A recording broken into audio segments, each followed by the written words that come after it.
Получили посылочку. По трек-номеру проследил, вроде должно быть зарядное устройство. Аккуратненько срезаем. Да, зарядное устройство. Как и проследилось, так и есть. Зарядка. Сейчас.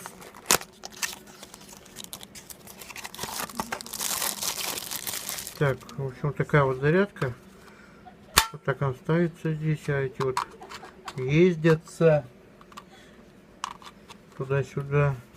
Здесь индикатор. Так, здесь вот просил же не вот такую вилку, нормальную. Выбрал же нормальную вилку. Нет, прислали, блин. Да. И заряд такой нету в комплекте. Ладно. Если есть какие-то вопросы по качеству, по комментариям пишите, я отвечаю обязательно на все ваши вопросы. Все. Всем пока.